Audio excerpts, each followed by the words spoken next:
Welcome to the podcast, Wait, What Do You Do Again? Where we talk to everyday people doing amazing things. I'm your host, Megan DeFord. Let's go.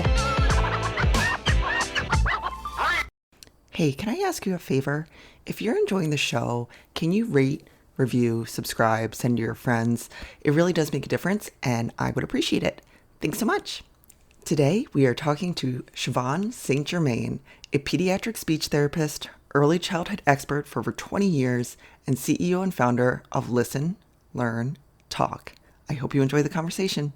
Shavon, thank you so much for being here tonight. You are a speech-language pathologist and audiologist, and you are also the founder of Listen, Learn, Talk, which I love Got that name. it. Thank you. Can you start by telling us what is speech-language pathology? Sure. Thank you. Thank you for having me. I'm so excited to be here with you. I know we're going to have a great chat tonight. Yeah. So, speech language pathology is basically the area of science that works with communication. So, there's speech and there's language, which are not the same. A lot of people think that the two are interchangeable. They're really not. Speech basically speaks to the mechanics of how we communicate. It has to do with your articulators, how we make sounds and things like that. Whereas language is the what. So the speech is the how we communicate, and then the language is the what we're saying, the content of our communication. So a speech language pathologist would work with someone who has any type of deficit in any of those areas, And and then they the, can be broken down further. oh, okay. And sorry, I interrupted. And then the audiology portion is, I'm assuming, the Is the hearing? hearing. Yeah. Yep. Yeah, so I actually went to school. When you do speech language pathology or communication disorders in school, at the undergrad level, the two programs are together so that you Hmm. get an understanding of what they both are. And they're very much interrelated. So you have language, you have hearing, and you have speech. So a lot of times you'll study both at the undergrad level. So when you get to the grad level, you have to make a decision on which way you want to go. So at that point, I decided to do my master's in audiology. And in the master's program, you have to do what we call practicums, which is just like practice in the field. Did that, and I realized I hated it. I said to myself, I don't know if I can see myself doing this for the next 40 years or whatever. And I was Yeah. like, I went to my advisor and I'm like, can I switch? And she's, no, you can't switch. They're two separate master's programs. And so I was like, okay, what am I going to do? I looked at the coursework and I realized that a lot of the core classes overlapped between the two programs. Mhm. And what I ended up doing was completing my audiology, and then I took the additional courses that would allow me to get licensed as a speech language pathologist. I did that, and that's how I ended up being licensed in both areas. Nice. And what drew you to this academic Um, pursuit and then profession? yeah, actually, a couple of things. I decided straight out of high school that this is what I wanted to study. We had a family friend who was actually studying audiology, Mhm. and I took a it's like a personality career quiz in high Yeah. school. And you answer a series of questions, and based on your responses, it'll shoot out like some suggestions. Like, we think these career paths would fit your personality. Yeah. And so that's what I did. And that was one of the options. I don't remember the rest. That was like a million years ago. And so I said, oh, that sounds interesting. And I looked into it and I spoke to our family friend and I was like, yeah, I like that idea. Fast forward several years later, we found out that my sister actually was suffering from central auditory processing disorder. Hmm. And that actually made me want to study speech and audiology even more so that Yeah. I could help people with auditory processing and other learning issues. Yeah, absolutely. And then when this may be a really basic question, and I have two kids, so I should probably know this. When does when do we as humans start recognizing speech? Is it as soon as we're born? Is it before we're born? Like, when do we actually start recognizing speech as language? It starts with our hearing, and it Hmm. starts really early on. It actually starts in utero. With all, I have three children, and with all three, I invested in, it's like in like a, think about a Walkman for Yeah. your tummy. So Yeah. I would play music for them. And I really think it helped because they responded to it. very early on, and I would play like classical music. You read up on things like this, and they're like, it helps with their intelligence and things like Yeah. that. I mean, I think they're pretty bright, Yeah. and I think that might have had something to do with it. But yeah, pretty early on, and we encourage parents, especially dads. The babies can hear mom's voice and everything Mhm. that's going on with mom for obvious reasons, but we encourage dads to also talk to the babies in utero because they Yeah. can pick up on our voices and what's happening outside quite a bit. That's so interesting. And then Mhm. is there, obviously there's the hearing portion of it. Is there a connection with either eyesight or feel if they're signing with the connection of sounds to language? Or does that not Um, matter so much? I'm not too sure about the eyesight Mm. portion, but the hearing and the speech definitely are very much interrelated. We Yeah. find that a lot of the kids, I get called in, I do early intervention, Mhm. which is a program that we have here in New York where the state will provide services. If you're a parent and you feel like your child is having a deficit in any developmental area, you can call and say, hey, I don't think my child's developing the way they should be. They would send in a professional in whatever area you're looking for, and we'd come in and we do an evaluation and let you know if your child is performing at an age appropriate level. Mhm. So that's part of like the battery that would happen for that. And what should parents look for, or what are some indicators of their children maybe not hitting traditional markers of speech?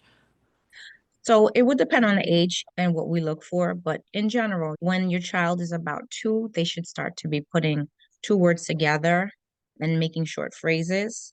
At about 18 months, you'd expect to have about 50 words. As they get older, those things that we look for would increase. So if your child is younger than that, you want to look for babbling. Are they babbling? Are they responding to their name? Are they following directions? Things like that.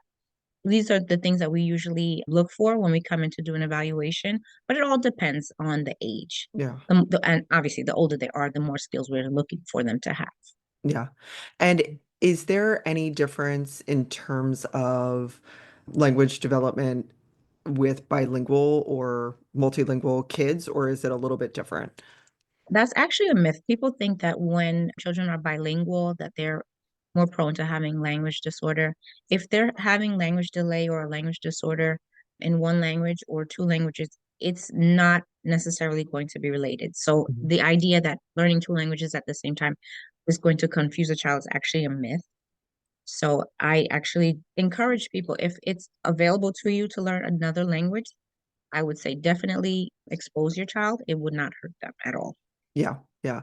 And why is intervention early so critical for kids and their speech Sure. development? I can't even emphasize how critical it is. I've been working with the early intervention program for over 20 years and I've seen it do wonders for children. And like I explained to parents, there's actually something called a critical language period for Mhm. children, and it's roughly between ages of 2 and 4. And that's a time in their lives where their brains are like soaking up everything. And you'll see what we call a language explosion. So a lot of learning is happening at that period. And so that's why you want to get in there as early as possible. So the earlier you get in and remediate whatever might be going on, the better the prognosis for the future.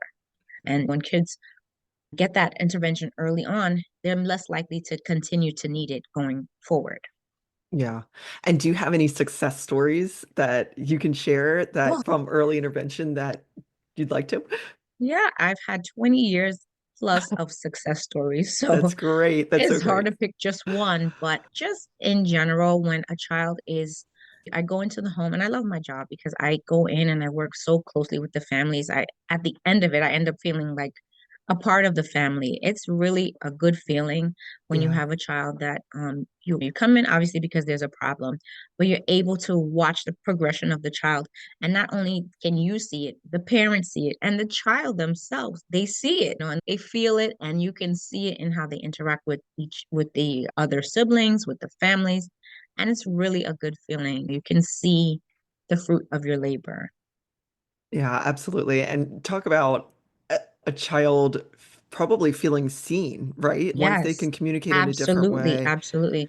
And a lot of the parents don't realize how closely related behavioral issues and speech issues go together. Think about it. If a lot of these children have great comprehension, it's Mhm. just the expressive part that may be giving them a little trouble. Think about it. If you know exactly what's going on and what you want to say, and the mom or dad or whoever is just not getting it, it's extremely frustrating, extremely frustrating. And they're little people, they may not know how to get things across. One, because they're having communication difficulties, and Mhm. two, because they're a toddler. So there's going to be a lot more tantruming and things like that when they can't get their wants and needs across to their caregivers. So when you start to see those words coming in, those behaviors tend to decrease because now they have a way to let you know they want the red one, not the blue one, or whatever Right. it is that they want that's sending them on a tizzy. Right. Communication is so critical for human Mhm. beings, and it's amazing how early we communicate our needs, and to Oh, be able yeah. to have words to do it is just that additional layer that And even is, before words, yeah. as a mom, one cry versus the other Mhm. cry versus the other, the wet cry versus the I'm tired cry. Yeah. So even that is communication. Yeah. Or the "you're fine" cry versus the Yeah. "uh-oh, you're not fine" cry. Yeah. Like, Like you better get moving, mom, cry. let's get to the Yeah. first aid kit. So Yeah. Oh, yeah. we talked a little bit about I love the Walkman with the music. What are some other things in early development that parents can do to encourage speech?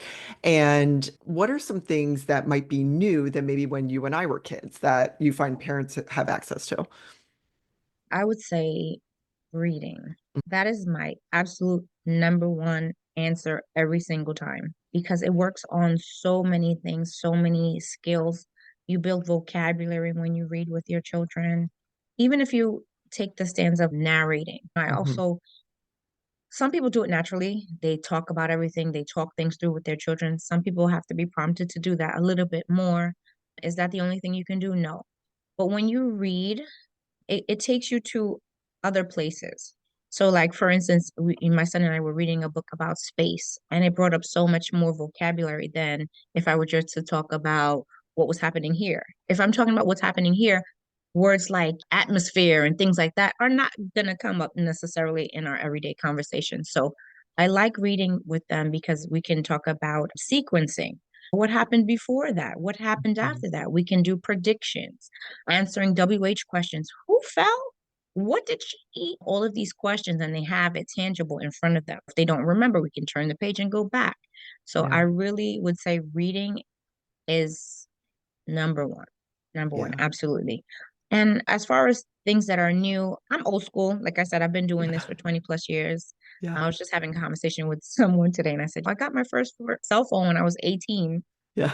Whereas kids are getting phones at, I don't even know, 7 today. A lot of therapists do a lot with apps and things like that. I'm not an app type of therapist. Do Yeah. they have their place? Yes, they do. They can. But I'm just like, we're losing the art of communication. You see it. You go out to a restaurant, no one's talking to each other. Everybody's looking at the top of your head as you look down at your phone. So I'm not a fan. Yeah.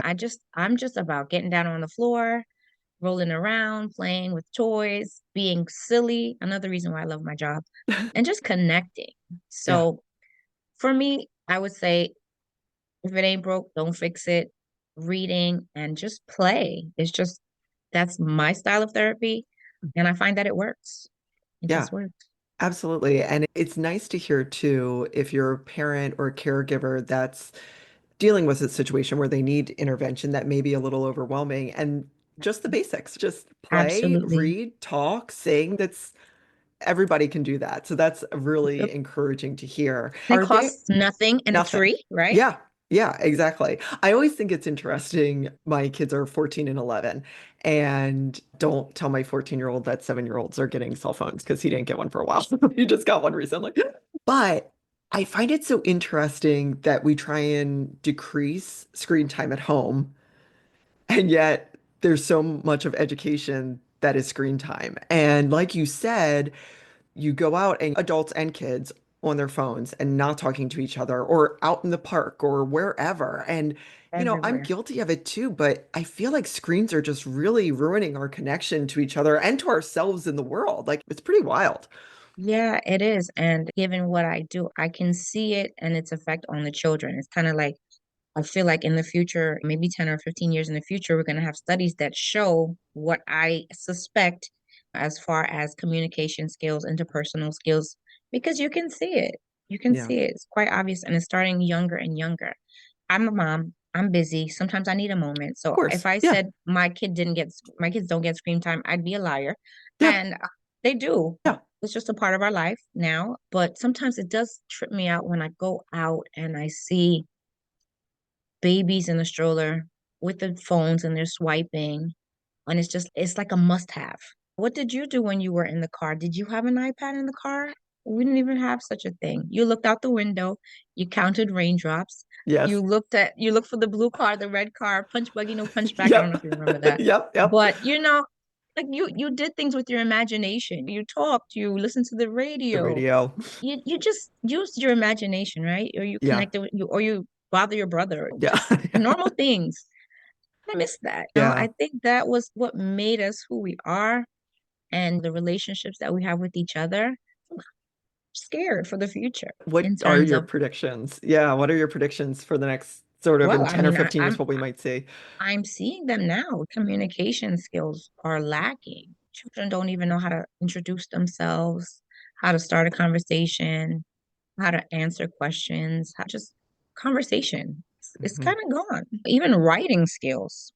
Everybody's writing now like they're writing a text. Hmm. Punctuation went out the window. Yeah. I don't know. I remember this was a few years ago, and my son had a question about homework. So I was like, okay, let's email your teacher. And I sat down with him. I was horrified. I was like, okay, we have to learn how to write an email because it looked, I don't even know if it was a text message. It looked crazy. I was like, what is Yeah. going on here? Yeah. And I'm guilty of it too. It's a changing world and I'm not anti-technology whatsoever, but the amount of times I've gone to ChatGPT for help on things that I'm like, just take a second. You can do this. Just take a beat. You don't need Yeah, you could ChatGPT's take a help. second to do this, but ChatGPT can do it in half a second, right? Or yeah, exactly. Or I'm like, oh, just get me started. And ChatGPT's here it is. And I'm like, oh, Yeah, thank you so yeah. much. But it's amazing how quickly Don't even feel we as bad. adults get into those routines that are changing the way we interact with each other. Yeah. Um, so on the flip side of this, later in life, what are some of the things we see with speech as we age? As we age, I can speak to that on the audiology side first. As we get older, things start to not work as well as Hmm. they once did. We can talk about presbycusis, which is just hearing loss due to aging. You hear based on your nerves and hair cells and all kinds of anatomy going in there. And as you get older, those things start to diminish and you start to lose certain sounds. I see this all the time with my kids and their grandparents. As kids and women, your voices tend to be a little bit higher pitched. Hmm. And with that aging, that hearing loss due to aging, we tend to lose those higher pitches first. So a lot of times I'll see that kind of dynamic between my children and the grandparents where grandma might ask something and they answer, but she can't hear it. Yeah. And so she'll get frustrated or upset. These kids are not listening. And I have to step in and say, they did answer you. They said this. It's a breakdown in communication that happens sometimes when we start to lose some of those faculties, hearing being one of them. And with speech, sometimes as we get older, we start to experience things like strokes and aphasia is another thing that kind of could happen as not just as we get older, but just speaking of the aging population, where it's similar to when we talked about the children who are having language delay where they just can't find the words. A lot of Hmm. times when people have strokes, it's also a very frustrating experience because they're completely there, but they just Hmm. can't get the words out. So Hmm. that in itself is another frustration that could happen as we age and things start to wear down Yeah. with our bodies. Yeah. And then do hearing aids amplify or do they help with those, like the higher pitched Sorry. sounds? So hearing aids are actually just amplifiers. Amplifiers. Okay. They make sounds louder. But as technology gets better, they do a better job of kind of filtering out the things that we want to hear versus the things that we don't want to hear. They're not perfect. They're not perfect, but they do help. And you want to sit down with an audiologist. And it's not just about here's a hearing aid, put it in and just go live your life. There's a lot of counseling that goes in with hearing aids. You want to take into account the person's lifestyle. Are they active? What are their needs as far as their hearing? You also want to think about touching base with that person regarding their expectations. I find it's very important to manage people's expectations when they get a hearing aid because they think it's going to be like this magic pill, put it in, and they're going to hear like they were 16 years old. And Mm. a lot of times that's not the case. And sometimes dealing with the older population, they get a little short with you when it's not the way they expect. That's part of life, isn't it? Yeah. Once they have those expectations managed and you work with them and you say, hey, you may hear it's going to amplify everything. So if you're in some place that's noisy, you might want to sit closer to the speaker. So we just counsel them on ways to make it better. Is it going to Mhm. be perfect? No. We just work on how to make things better. Yeah. Yeah. It's interesting. Like I mentioned, I'm in South Florida and there's a vibrant older community where I live. Yeah. And a lot of folks I've met, especially in their late 70s and in their 80s, have told me that they've used their AirPods instead of hearing aids, that they like their Ooh, AirPods more.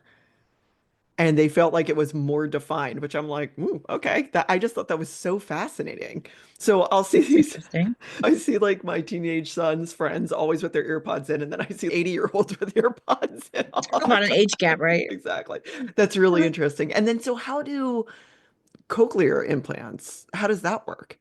So the cochlear implants, they stimulate the nerve. Okay. So it's actually a pretty big procedure, like a surgery that Mhm. someone would go through to get something like that. So that's like beyond the level of a hearing aid. The hearing aid would sit in your middle ear. The cochlear implant would bypass that and go directly and communicate with the brain. Wow. Yeah, Yeah.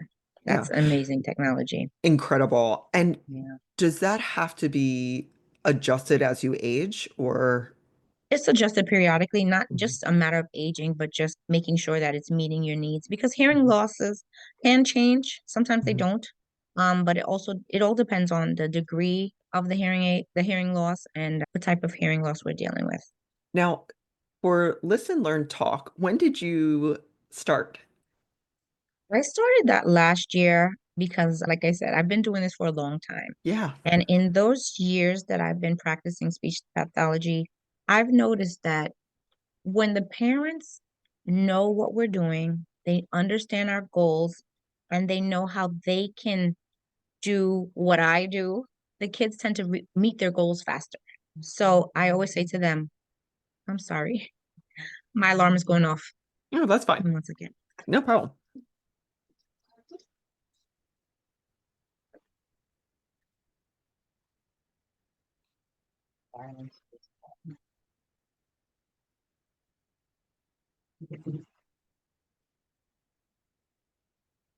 Turn the whole phone off. Okay. So So I find that when parents are educated about what their children's goals are regarding speech therapy, the children get to meet those goals faster. So I put it this way, when a child is evaluated and they get approved for speech therapy, generally they're getting, depending on the child, not every child is the same, but most of the Sure. children on my caseload, I see them twice a week for about a half an hour to 45 minutes. So that's about an hour to an hour and a half a week. There are 168 hours in a week. Most of those hours are spent with the parents. Now, if I can work with your child for an hour and a half, that's great. But if you can be working with your child for much of those 168 hours, how much further could that child get? What would you need to do that? Yeah. Strategies. So, Listen, Learn, Talk works on teaching parents the strategies that I employ in therapy and breaking it down so that they can do these things in their everyday life. So, I'm not going to tell a parent, like, okay, you need to set aside 45 minutes to do speech. I explain to parents that speech is happening all around us. When I do laundry, we can label. So now we're working on vocabulary. You may have a 2-year old that doesn't know a sock from a shirt from a pair of pants. Right. You're doing that, you're going to talk about that. I've had people say to me, I can't work with my kid because I'm busy. We're all Mhm. busy. My husband wants his dinner when he gets home. Okay, Yeah. we get it. But take the child to the kitchen. Hey, Right. let's look for the tomatoes. Are these tomatoes or are these potatoes? And just kind of make it fun, but all the while doing what you need to be doing. So I teach parents how to do those kinds of things, how to use the strategies that I use in therapy. at home. That's So great. that's what listen, learn, talk is. Yeah, that's really great. It actually reminds me, I just had a guest on, Quinn Cummings, who has a reading program called the Engage program, but it's really about using reading as a tool to connect with your family. And Nice. that reading, it's not just sitting down with a book, it's reading the back of a cereal box, or like you said, Mhm. reading a recipe and things like that. And it's interesting how I think we as parents, and I know I fall into this sometimes, you think about, oh, speech is this. It's this very prescribed thing versus what you're saying of let's go in the kitchen and let's read the labels and what is this? What is that? And it's just amazing how we get into these linear ways of thinking. Yes, that's what I want to change. I want parents to recognize the power that they have in their child's learning. And I always say parents are the children's first teachers. When I say you can help your child with speech, the first thing a parent will say is, I'm not a therapist. I know, but let me help you. Let me show you how you can be your child's therapist at home, at least in between therapy sessions. Yeah, absolutely. Yeah. And then what are some things that you find in bilingual households that help kids as they're learning two languages or multiple languages? Is it really the same skills that you're finding with monolingual households? It's really the same skills. A lot of it is just translating from one language to the other language. So people think that the child gets all confused and they have a language Mm-mm. deficit because they're learning two languages. The truth of the matter is, if there's a language deficit, you're going to see it in one, language A and Yeah, language B. So yeah, it's not caused by, it's not a result of. It's yeah, just something that would have happened anyway. yeah. And I, Yeah. so I usually don't say I speak Spanish because my Spanish is like that of a 4-year-old. Like I can get by, but I'm sure it's better it's, than you think. but it's interesting because I'm much better at listening and reading, and I think it's a confidence thing in terms of talking. Mm, But the point is, I grew up in an English only household. We only spoke one language, learned Spanish later in life in college, and have practiced it as an adult. And I will throughout my kids growing up, I'll talk a little bit of Spanish, usually just general words. And my son's learning in high school, so we're doing a little bit more conversation. And I guess my question is someone who hasn't, I wouldn't consider this a bilingual household. That's a really long way of saying I don't think we're a bilingual household in any way, shape, or form. But do you find that households that may speak a language outside of English all the time at home and then kids are getting English in the classroom, is there an advantage of one versus another? Or I know when I lived in DC, like immersion schools were really popular, whether it was Mandarin or Spanish or whatever, where kids are getting maybe 100% of one language one place and 100% of a language another place? Or does it matter? Is there any studies around that? The studies that I've seen regarding bilingualism actually state that bilingualism actually helps with the children's intelligence.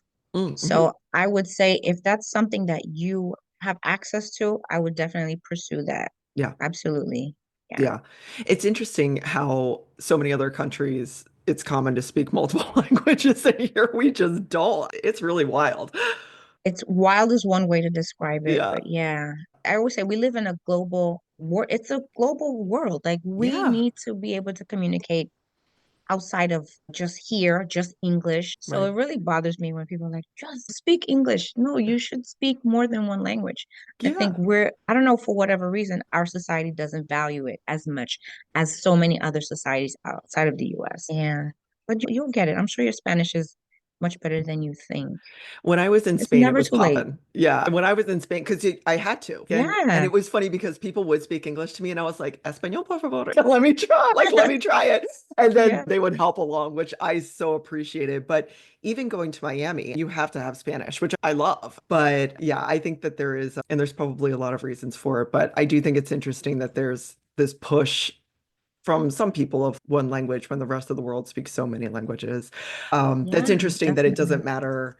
It doesn't matter how kids are getting multiple languages, they'll pick it up. And Yeah. I remember reading something years ago, so this may not be accurate anymore, but it's something about we have the ability as babies to hear all language sounds, and then does it Mhm. shrink, or how does that work? The language that you're exposed to the most is going to dominate, but we're Dominate. born with the ability to speak any language. Absolutely fascinating. That's So it's amazing. like what you feed grows. So if Yeah. you're feeding English, English is going to grow. If you feed German, German is going to grow. But you have the Right. ability, the inherent ability to speak any language. Yeah, and to pick up all the Yeah. sounds. That's Yeah. amazing. That is so cool. That's really neat. And how have you seen the field change over the years? It's grown. A lot more people know about it because I remember very early on when people say, "Oh, what do you do?" And I'd say speech pathologist. What is that? No Right. one had any idea. But if I say speech therapist, a few more people might be familiar. So I've seen it grow in the sense of more awareness about it and what we do, the services that we provide, the areas that we work in. I work with children who have language delays and disorders. I don't do too much of like articulation, which is more of a speech issue. Like if you have a child that has lisps and things like that, that's not my bag. I really like to work with kids who have difficulty communicating their wants and needs because for me, that transformation is so big, to be able to go from no one understands me. I can't get what I need because I can't communicate to I just want to be quiet. I love that. Families love that. The kids, most of all, they really feel proud of themselves. Yeah. And that's where I feel the most fulfillment in my work. Yeah. And what advice would you give to someone who may be younger listening to this and say, this sounds something I'm really interested in? What advice would you give to someone who's I looking would into the say do field? it. Yeah. I would say do it in a heartbeat, in a heartbeat. I always say the hardest part of my job was school. And I enjoyed school. Like I had fabulous professors. They were so Yeah. supportive, which I think was very important for me because this is a field where there aren't too many, a lot less African Americans you find in this field. So it could feel a little lonely, but the professors and the faculty, they supported me so much. So I would say do it. School, you'll get through school, especially if you like school, if you're like a student at heart, you just Yeah. study, you hit the books. I did what I had to do, put my head down and just did what I had to do. And yeah, that was the hardest part. Yeah. I don't feel like I'm working. Like how they say, you find something you love to do, you'll never work a day in your life. Love that. My husband always teases me, like, you're tired, you're tired. You just play with kids. And I'm like, we play, it's work. Yeah. It's Yeah. play with purpose. We play with purpose. Is my job fun? Yes. Yeah. We're actually doing work and making a difference, big difference in their lives. Yeah, absolutely. I love play with purpose. And your husband has to remember how much energy kids have when they're that Oh, young. he's Gosh. teasing. He knows. He watches this every day. He watches me every day. Yeah, He it's knows. funny. I have a nephew who's 3, and I was visiting him recently with my sister, and we just sat down and looked at each other, and I was, there's 2 of us and 1 of him, and we're outnumbered. It's Like, like the kind of look you don't even need words for. It's like, exactly, exactly. And he was still ready to go. So I was like, whew, bottle that I don't up. think I I'll, mentioned this. I also have a language-based childcare program that I run. yeah, tell me more about it. So when I had my first daughter, who's turning 14 next month, Mm. was nervous to go back to work. That was my first. I'm like, I can't be separated from her. She can't even talk. I won't even know what's going on throughout her day. And just like a nervous first time mom. And I said to my husband, I said, I want to stay home with her. And he's, we have bills. And I'm like, okay, well, like that's a brainstorming. I'm like, if I can figure out something that I could do at home, I could stay at her and help pay those bills. So I said to him, I'm going to start daycare. So I did. So it's not just any daycare, it's a language-based daycare. So I always give the example. So if at a regular daycare, kids are doing a puzzle, we're not just going to sit and do a puzzle. We're going to get all the language we can. We're going to label, we're going to sequence, we're going to do all the things that are language related of all the activities that you would normally see at daycare. Yeah, Another reason I decided to do that was because I saw clients in daycares throughout the city. yeah. And a lot of times I would go in there and I would be so disheartened because the kids weren't being stimulated. They were just there. And I'm like, Mhm. oh my God, please don't make me have to put my daughter into something like this. Yeah. I know what kids need. I know what they need to grow and to be the best that they can be. And this is not it. So that's what led me to doing that. I wanted to create the type of program that I couldn't find for my daughter. So my goal with that was like, okay, my goal is that I want to be able to stay home with her first year of life. I just told her she's about to be 14. I'm still doing it. My gosh. I had two other kids after that, so I was able to stay home with everybody and support my community. So Yeah. I don't advertise. The my clients advertise for me because they see the difference in their children when they're with us. And a lot of the kids that I have, they stay with me from birth all the way until it's time to go to kindergarten. Wow. And when they get to kindergarten, you know how they test them to see what they know. Yeah. They always go to the parents and say, where did they come from? How Yeah. do they know all of these things? And they're just like, the daycare. So I do that. I do early intervention, and I'm here with my kids, juggling it all. But Yeah. yeah, You're busy. How are you juggling everything? I don't sleep too much. I'm exhausted, but I love what I do. Yeah. So, like I said, when you find something that you love, you don't feel like you're working. And as a mom, you know how fast the years, like what do they say? The days are long, but the years are short. Yeah. So you do what you have to do. You just But embrace I it. love Yeah. what I do. That's Yeah, wonderful. You can tell. I can feel it through the screen. And how many kids are in the daycare at once? 12, Wow. Okay. All different 12. ages? Yeah, I think our youngest right now, he just turned 6 months yesterday. Oh. And our oldest, I have a couple that are heading to kindergarten in the fall. Yeah. So they're four, turning 5. Yeah. I love that you took your passion that I'm not sure how many 17, 18-year-olds go into college knowing that they want an SLP major. I know. And you took that passion and that entrepreneurship and put it together to work for you in something, and you could just see it. You love it. That's really, Yeah, yep. Definitely wasn't your typical child. My first gig was at 7. I was actually an Avon lady. I don't know if you remember I Avon. love Are you it. old enough to Yes. remember Avon's Avon? calling. Yeah. I was an Avon girl. Love it. So I've always had entrepreneurial spirit about me, and I don't think that's something that'll ever change. That's great. Amazing. And do you have another idea for the future or sticking with what you're Mm, doing for now? Most of my parents would like to see me expand to a commercial daycare. Mm. Not sure if I want to do that because right now I call my daycare family style. Yeah. They come in, they're all over my home, and they just feel at home when they're here. Yeah. But it just works. I don't know. For right now, I think we're good. That's great. That's awesome. I can't wait to see what you do next because I feel like you'll have an idea when it comes. Like you have They come, they just come. I never know when they're coming. So we accept them. We welcome these ideas. Yeah. That's wonderful. That's very cool. Is there anything that we didn't talk about that you wanted to mention or highlight?